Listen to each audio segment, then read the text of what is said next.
Hi everyone, it's Matt from the Walking Clinic at Woden here, and today I thought I would just discuss some things that I factor in when trying to advise runners on their running shoe selection. So hopefully some of these things you find helpful when it comes time for you to make your next choice.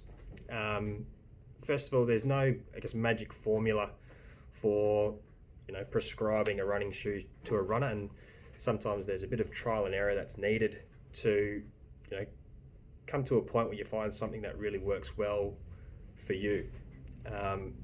Starting off, I'd probably say that comfort and fit are probably one of the most important things when we're looking at running shoes. So if you get an appropriately fitting running shoe, you're going to eliminate a lot of problems from the get-go, things such as toenail problems and blistering.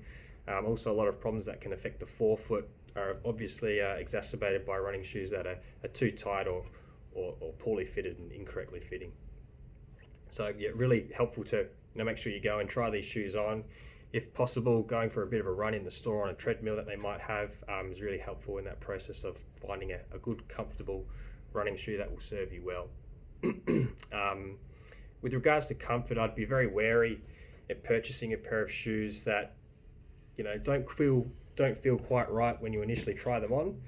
I wouldn't buy them in the hope that they're going to break in and get more comfortable after a couple of weeks. So hopefully that first initial response to the shoe is a good one. It feels really comfortable, and I think you're sort of part way to getting something that's going to work really well for you. Another thing to consider is your level of experience as a runner. So are you a novice runner? Are you new to the sport, or are you a very experienced runner? And shoes for these two levels of running are going to look quite different. So if you're a novice runner, you're probably going to be better off in something that gives you a bit more protection, a bit more cushioning, is a little bit more stable.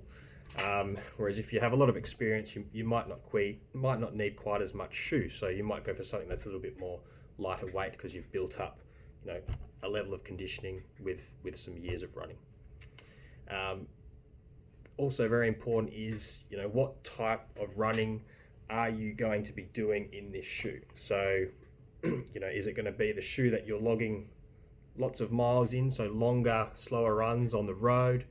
Or are you going to be hitting the trails in this shoe? Or is this a shoe that you're going to use for some intervals or shorter, high intensity runs?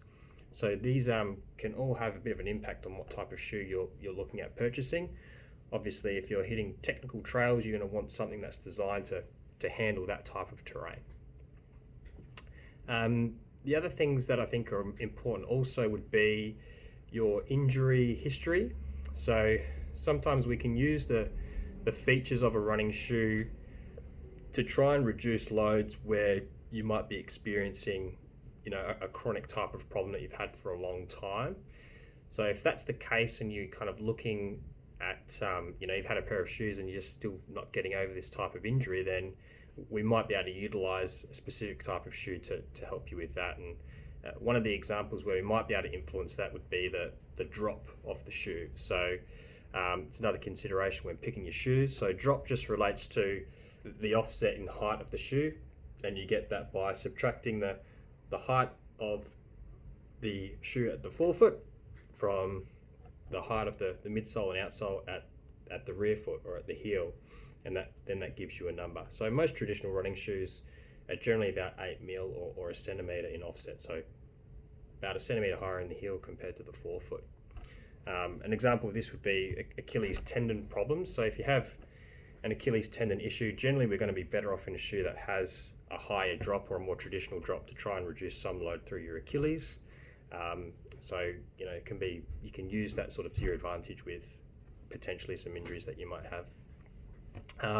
Another thing to consider with your running shoes and your selection would be the stack height of the shoe. So stack height basically refers to the overall height of the midsole and outsole together. So a lot of brands now are doing shoes that have quite large midsoles and outsoles, so really high stack heights, more cushioning in the shoe, but still quite lightweight. So some people find that these types of shoes are more comfortable and allow them to run reducing sort of some of the loads through their legs and feet. So that's another thing to consider. So you might find that there is a certain stack height that works quite well for you. Again, something that can be a bit of trial and error to figure out. Some other tips would certainly be, don't try and make any really dramatic changes in your running footwear too quickly. That can be a recipe for injury, because you're just changing the load through the lower limb and through the foot and ankle. So a common mistake with this would be going from a shoe that has your traditional type of drop to something that's a lot more minimal with no drop too quickly. So it changes the load through the foot, ankle and lower limb, and it can be a reason why a lot of people do to pick up an injury, because they've made that change too quickly. Another helpful tip can be, I generally advise to have at least 2 pairs of running shoes that you kind of rotate for your training. Can be helpful to extend the longevity of your shoes, and also it just provides a slightly different load when you're wearing the 2 different shoes, which can be, potentially protective in terms of, hoping to prevent some injuries for you with your running. So all of those factors that we've talked about, haven't even really mentioned foot type, but that's another thing that you consider when selecting your shoes. There's not a lot of evidence to suggest that matching up shoe types with foot types protects us from injury, but you might find that there is a particular shoe type, whether that be neutral, cushioning, stability, that matches up well for your foot type, and you find it more comfortable to run in. So I guess the take home would be that there's no magic formula. Bit of trial and error might be needed, but hopefully some of those things you'll consider, and that will help you select your next pair of running shoes. And as always, we're always here in the clinic if you have any questions and want to discuss some of the things a bit further that we've talked about today. Okay, thanks guys, happy running.